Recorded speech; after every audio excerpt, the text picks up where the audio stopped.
Have you had some amazing executive function coaching sessions with students, but then they do nothing after you work together? Or maybe you've got some frustrated texts or phone calls from parents saying, hey, we're paying a lot of money for this. We expect to see results between sessions. Not to worry. I will walk you through the steps I take as an executive function coach to manage students who do nothing between your sessions. But first, why is it important for students to follow through or do things between your coaching sessions? Well, follow through is a metric that parents who pay for executive function coaching use to qualify whether or not they value the executive function coaching services. So what does follow through between coaching sessions look like? Students doing their homework independently, planning out their week, adding assignments to their tracker, communicating with their teachers, and more. So developing this ability to independently follow through after coaching sessions is a key indicator that a student is generalizing their newfound executive function skills to other areas of life. Because when they can generalize these executive function skills to other areas of life, then they'll be able to manage school with increasing independence, be a reliable figure in their personal and professional life, and show their parents they value the experience of working with an EF coach. So why do many students struggle to follow through between executive function coaching sessions? Well, first, they probably feel overwhelmed and anxious. Many students, especially high school and college students, feel overwhelmed by the demands of their personal lives,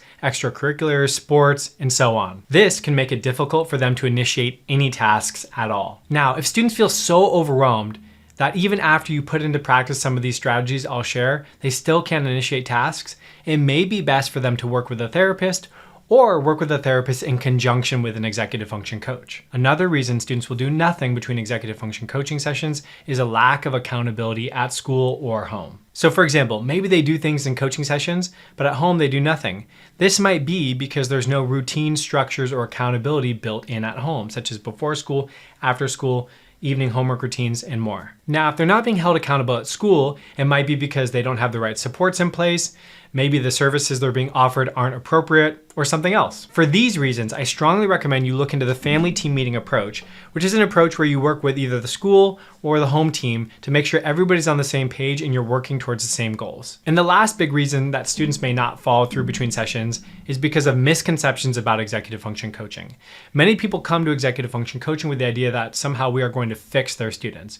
And coaches can't fix students. Coaching is based on a relationship that's developed with the student and family, and oftentimes progress is incremental, not magical and overnight. An executive function coach should be seen as one piece in a larger puzzle that's supporting students in developing follow-through skills between coaching sessions. Okay, so now I'd like to share with you 5 things you can do to help students who do nothing between your executive function coaching sessions. Number 1 is use motivational interviewing. The goal of motivational interviewing is to help students feel bought into their goals so they're not happening to the student. Now, we could do a whole video on motivational interviewing, but here are some questions that you can use to prompt students to think for themselves what they want to do. Is there anything on your mind you'd like to discuss before we work on your academic or educational goals? This question helps them clear their mind and any emotional barriers that would prevent them from being successful in the coaching session. Another question you can ask is, what is the cheat code to working effectively with you? These questions put the student in a position of authority rather than you telling them what they need to do. Number 2, implement a system of least prompts. Great coaches know how to help students using a system of least prompts or small asks to get them to incrementally buy into something they're trying to teach. This might look like using the following 2 questions to spur action with your student. What assignment is feeling most overwhelming to you right now? What's something you could do for 2 minutes on that assignment to make a little bit of progress? Now, once you've applied this technique in some of your live coaching sessions,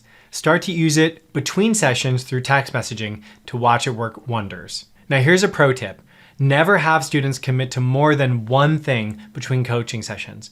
If you do, you've already overwhelmed them. Start by having them identify just one thing they want to do, and then breaking that into smaller and smaller tasks until you can help them do that thing. Number 3, practice the skills you want to see outside of your session in your session. I once had a student who would not respond to text messages between sessions. Because he was not able to respond to text messages, he was not able to fulfill his college graduation requirements and make progress towards the career that he dreamed of. So during sessions, we started practicing him responding to something I sent him in that session.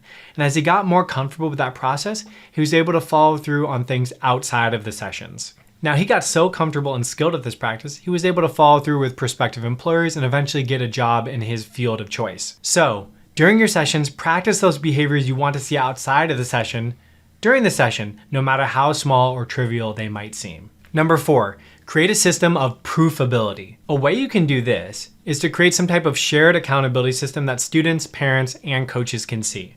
This might look like setting up a student dashboard on Google Sheets where everyone has access to it and can see what's being filled in or not filled in. I will also have students take screenshots of things they've done and send it to the parents and myself in the same text message thread at night so they can prove they're doing what they said they were going to do. The mistake a lot of coaches make is they just take students' word for things when the student's not actually doing it.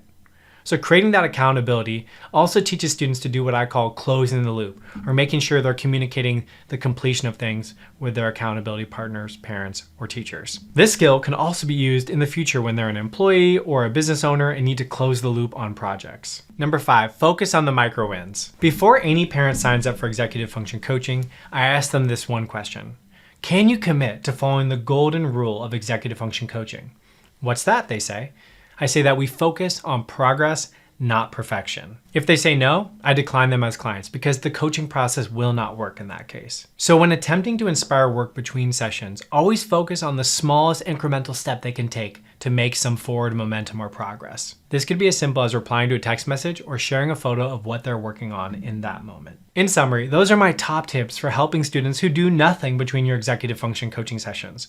If you're ready to take action and implement some of these ideas, here's how you can get started. Number 1, use motivational interviewing to help students verbally commit to the things they say they want to do. Number 2, use a system of tiny asks to prompt them towards starting on something even if it's small. Number 3, practice the missing skills during the sessions. Number 4, create a system where parents and educators can see proof of the work or the things they're doing. Number 5, always focus on progress above all else.